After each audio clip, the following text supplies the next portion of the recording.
Bom, vamos lá, pessoal. Então, a gente vai continuar com o conteúdo sobre cultura, tá bom? Então, a gente viu na semana passada, na aula anterior, só para a gente fazer uma revisãozinha aqui, a gente viu que a atribuição, quando a gente atribui a uma pessoa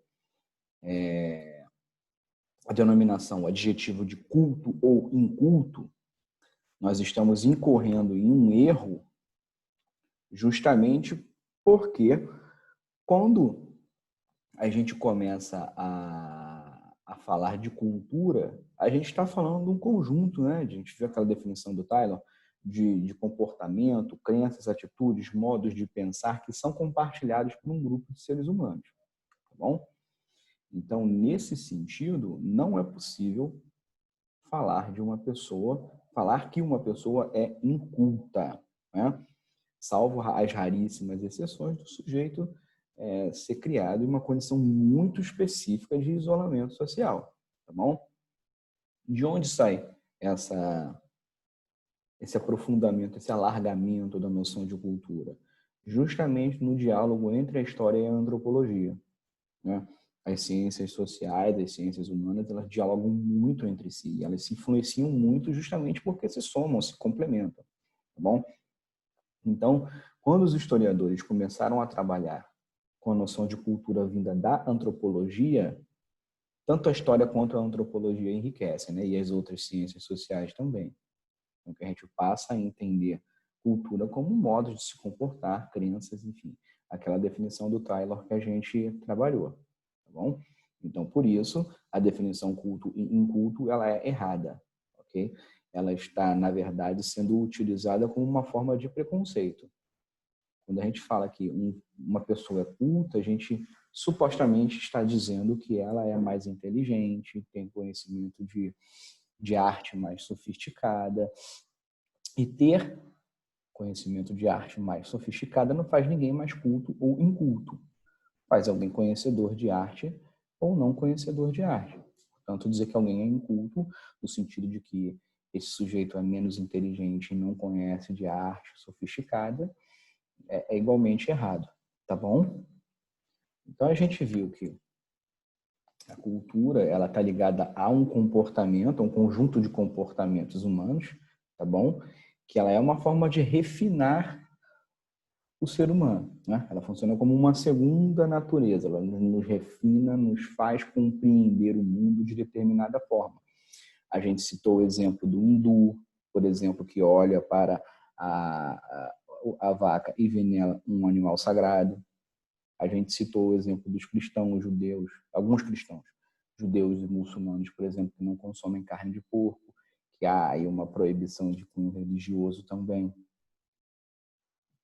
Então a gente vê que é como a cultura, e a religião está dentro da cultura, é como a cultura nos impõe visões em relação ao mundo, né? Os animais continuam animais, mas o jeito que a gente olha para ele é pré-determinado pela nossa cultura, tá bom?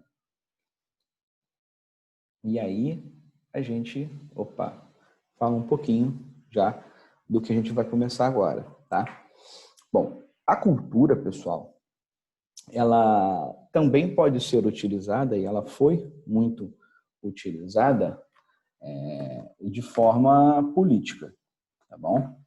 Então, quando a gente fala, por exemplo, da cultura lá no século XIX, né, a gente vai falar um pouquinho da cultura sendo utilizada como uma forma de criação de identidade, tá bom?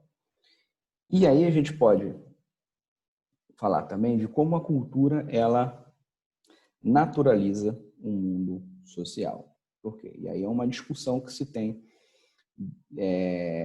entre a questão antropológica da cultura, né, a questão sociológica da ideologia.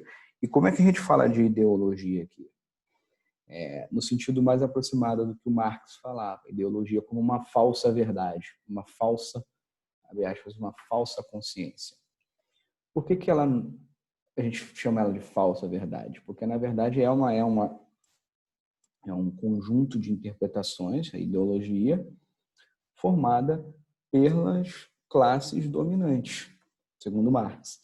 E essa ideologia, ela mascara as relações de dominação. Como no sentido de mascarar, ela falseia, daí noção de falsa verdade. Ela mascara, ela camufla, ela torce essas relações e transforma isso em algo natural. Exemplo. Pessoas das classes mais altas são naturalmente mais inteligentes porque consomem cultura sofisticada. Já devem ter ouvido em algum lugar isso. Pessoas das classes mais baixas são menos inteligentes porque consomem menos cultura sofisticada. Logo, quem consome mais cultura sofisticada merece, porque é mais competente, ascender socialmente ou manter-se na mesma posição. E aqueles que não consomem cultura sofisticada não ascendem socialmente justamente porque não têm acesso. Mas a questão da desigualdade social. Ora,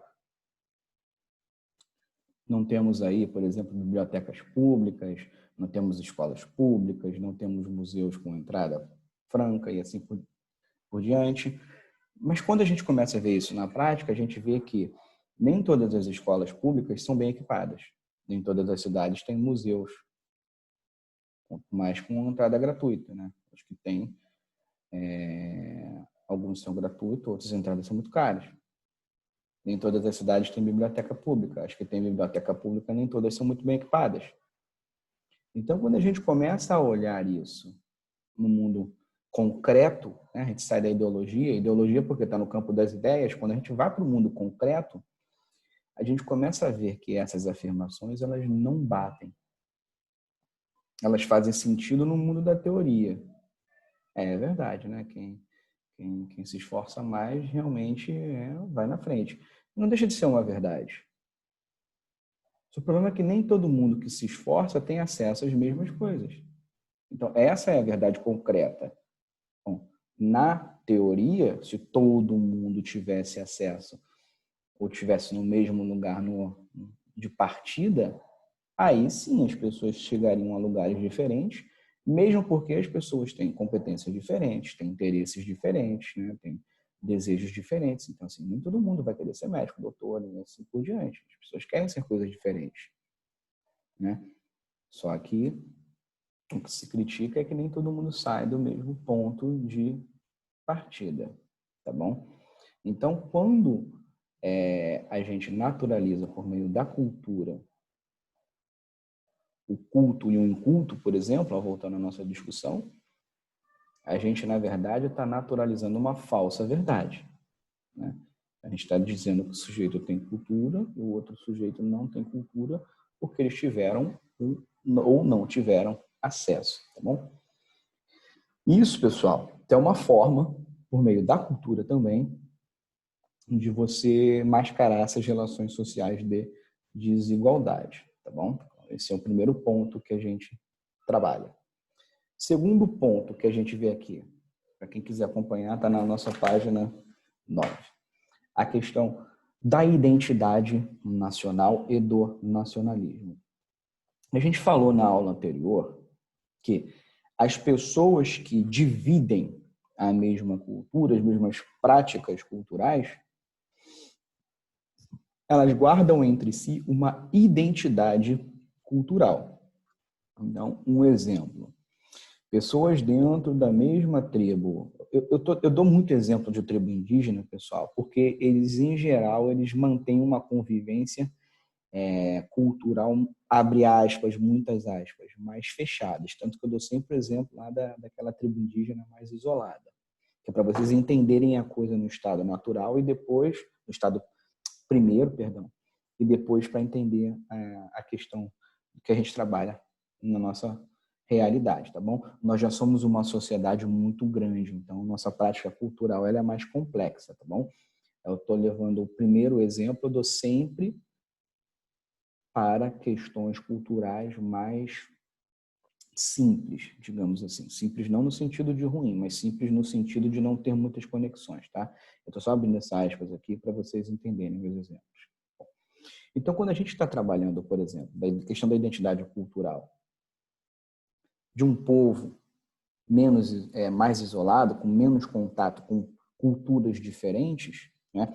Dentro de uma área cultural que a gente falou, questão geográfica mais homogênea, então a tendência é que esses povos se reconheçam, porque eles dividem as mesmas práticas culturais. Opa, fulano tem as mesmas práticas culturais do que eu, os mesmos rituais, os mesmos deuses, os mesmos entendimentos, né? Muito parecidos, né? Ok. Ah, fulaninha também, Beltrana também. O mais velho, sim, o mais novo também. Opa! Explicado de forma muito simplória, isso nos identifica. Isso faz com que pessoas diferentes, A, B, C e D, tenham elementos em comum. Logo, dividam uma identidade de grupo. Uma identidade, nesse caso específico, cultural. Ótimo. Isso, pessoal, como eu disse, funciona muito bem para comunidades pequenas, né? Funciona com uma tribo isolada, funciona com um grupo de mais ou menos 5, 6, 7 mil pessoas. A questão é que lá no século XIX, no mundo pós-revolução industrial, nós estamos falando em grandes cidades, como Londres, Manchester, as cidades industriais, de 500 mil habitantes. Nós estamos falando de cidade de 1 milhão de habitantes. Como é que você vai identificar 1 milhão de pessoas que vêm de lugares diferentes? Ah, professor, eles falam o mesmo idioma, né? Da Inglaterra, eles falam inglês, né? Sim, mas se são pessoas não alfabetizadas da forma formal, né? Como nós somos hoje, eles vão falar inglês ligeiramente diferente, com sotaque, com palavras, sintaxe e outras coisas, né? Como a gente fala no Brasil hoje, né? Nós temos as nossas diferenças da língua falada. A língua escrita ela é mais homogênea. Então, no século XIX, cria-se, inventa-se a noção de nacionalismo, de que todos, dentro de um determinado grupo, dentro de uma determinada área cultural, pertencem à mesma nação. Nação, pessoal, vem da palavra da palavra latina de nascimento. Nós somos todos iguais. A Évora, pessoal, aqueles 1 milhão de habitantes iguais, igualzinho, igualzinho, igualzinho, na prática não, tá bom? Na prática não tem 1 milhão de pessoas iguais. Imagina São Paulo, 10 milhões de pessoas iguais. Como é que você vai? Nem todo mundo foi criado do mesmo jeito, nem todos têm a mesma, dentro da mesma cidade, inclusive. Você vai a São Paulo, as pessoas têm sotaques diferentes dependendo da região. Tão grande que São Paulo é. As pessoas das classes mais altas, elas falam de um jeito, e as pessoas das classes mais baixas falam de outro. Porque elas vivem dentro de lugares, de áreas que usam o idioma, né, usam a linguagem de forma diferente. Agora, como é que eu coloco todo mundo dentro do mesmo saco de língua brasileira? Então, eu preciso inventar critérios. Então, reparem, nacionalismo é uma invenção, é uma criação. Então, por isso que eu, politicamente, a gente falou um pouquinho de cultura e ideologia por causa disso, politicamente, eu uso alguns traços culturais e digo, esses traços culturais aqui, A, B, C, D, E, F, G, H, são comuns a todos os indivíduos que pertencem à mesma nação. Se você falar o checklist lá, fala, opa, A, B, C, D, F, G, H, opa, legal, sou inglês. Ótimo. Basta ter nascido na Inglaterra? Não. Ah, mas como assim não? Você pode ser filho de pai e mãe inglês e ter nascido no Japão. Vai ter um critério aí de grupo, de nascer dentro do grupo. Não é só nascer na Inglaterra. Tá, professor, então como é que eu vou diferenciar aí o inglês do francês? Dá uma pista aí. A primeira pista e mais óbvia é o idioma. O inglês é quem fala inglês, o francês é quem fala francês. Nesse momento, que a globalização não está tão avançada, né? Esse é um critério. Opa, todo mundo fala o mesmo idioma. Ah, e todo mundo tem os mesmos traços biológicos, professor? Não, traço biológico não funciona tanto, não. Porque tem inglês que é loiro, tem inglês que tem o cabelo moreno, tem inglês de olho verde, tem inglês de olho azul, tem inglês de olho castanho. Então, os traços biológicos, eles não funcionam tão bem assim, não. Tá bom? Mas aí, a gente vai ver que a cultura ela vai ser utilizada por quê? Porque os grandes construtores dessas chamadas comunidades imaginadas, a nação é uma comunidade imaginada, eu imaginei, eu vou lá no passado, eu vou dizer, ó, os ingleses descendem de tal povo, tais povos. Anglo, a inglesa, né? Anglo, England, terra dos ângulos. Eles descendem dos ângulos. Eles descendem dos saxões. Ah, mas aqui também já haviam os celtas. Opa, então coloca no saco aí também. Celta também entra. E aquela galera que veio lá da Índia, não. Aquela galera da Índia, não. Eles não são descendentes de ângulos e de saxões. Então, eles não entram. Então, reparem, tem uma questão de pureza sanguínea, que ela é muito duvidosa, né? Digamos assim, a questão biológica ela é muito dúvida, muito tênue, não é?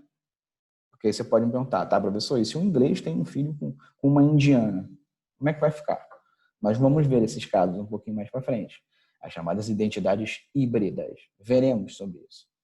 Só que no século XIX, isso não foi pensado muito bem. Então, se um inglês tem um filho com uma indiana no século XIX, o garoto fica meio esquisito. Ele é de pai inglês, mas também é mãe indiana, ele não está lá nem cá. Em geral, sofria preconceito. Né? Então, isso funciona muito bem com povos já com uma história de convivência mais antiga. Quando a gente for falar de nacionalismo no Brasil, aí a coisa fica esquisita. Por quê? Nós somos uma mistura de europeus com africanos e com indígenas. E somos uma mistura recente. Né? Recente que eu digo 500 anos. Né? Os ingleses e os anglo-saxões, e os gauleses, e não sei o que, os caras estão convivendo há 1000 anos, há 1500 anos. Os romanos, né, daquela região ali da Itália, aquele povo convive lá há 3000 anos. Os gregos há 4000 anos. Então, assim, são muito mais antigos enquanto povos do que a gente. Então, para eles é um pouco menos complicado construir o nacionalismo. Para a gente, sociedade colonial, é um pouco mais complicado. Okay? Essas complicações não são só do Brasil, são de todas as sociedades coloniais, todas as sociedades novas. Os mexicanos têm o mesmo problema, os chilenos, os americanos e assim por diante. Tá bom? Então, só para a gente ver que a cultura ela também pode ser manipulada, também pode ser utilizada do ponto de vista político. Ótimo.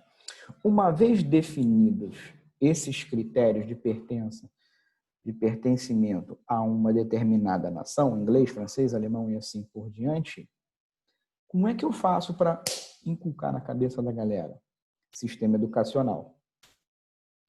Não é à toa que no século XIX, o sistema educacional ele vai ter duas funções. A primeira função, e as duas são igualmente importantes, tá bom? A primeira função, eu preciso alfabetizar e treinar os novos trabalhadores. Já é consenso entre todos os cientistas sociais que trabalhador educado é trabalhador que produz mais riqueza. Hoje a gente sabe isso, no século XIX não. No século XIX eles estão querendo produzir trabalhadores competentes para as indústrias. As classes mais altas, daí também volta ao exemplo culto ou inculto, as classes mais altas elas pagavam tutores para os seus filhos, professor particular. As classes mais baixas não tinham como fazer isso. Então, não é à toa que no século XIX a gente cria um sistema educacional público, tá bom? Público tal qual a gente entende aqui no Brasil, gratuito, gerado, sustentado por impostos pagos pela população. Então, os filhos das classes mais baixas, eles vão a esses colégios públicos para estudar. Eles vão ser formalmente alfabetizados. Então, a gente vai começar a formalizar o inglês, por exemplo. Vamos trabalhar com a Inglaterra, que está adiantado no sistema educacional aqui. Ora, vamos colocar todo mundo para falar um inglês formal. Aí, beleza. Ah, professor, mas o sotaque desaparece? O sotaque não desaparece, mas eu consigo uniformizar a língua escrita. Se eu uniformizo a língua escrita, fica mais fácil. É igual hoje. O sujeito do Rio Grande do Sul ele tem um jeito de falar peculiar, diferente do jeito do sujeito do Rio Grande do Norte. Mas se um mandar uma carta formal, por exemplo, de emprego para o outro, eles vão se entender, porque eles vão falar, vão escrever, o português formal. Para isso que a linguagem formal existe. Ela é uma ponte de comunicação entre pessoas, né? E aí os sotaques regionais, as gírias e assim por diante, não se tornam uma questão relevante nesse contexto educacional, tá bom? Então, primeiro fator, eu vou educar formalmente e criar um trabalhador competente, que eu também vou ensinar cursos técnicos, como a gente chamaria hoje aqui no Brasil. Ponto 1. Mas tem um ponto 2 também. Eu vou introduzir uma cultura nacional. O idioma é uma delas. E qual é a outra, professor? História, arte. Então, eu vou... esses elementos que eu inventei, as nossas comunidades imaginadas desse primeiro tópico, eu vou reforçar na escola. Cantar o hino nacional, falar dos grandes momentos da história do nosso país, falar das grandes personalidades do nosso país, das grandes obras de arte que falam sobre o nosso país. E eu vou fazer isso de norte a sul, de leste a oeste. Aí eu consigo uniformizar. Eu sempre falo, em tom de brincadeira para os meus alunos, que é praticamente um milagre no Brasil a gente conseguir falar português de norte a sul, de leste a oeste. Levando-se em consideração o tamanho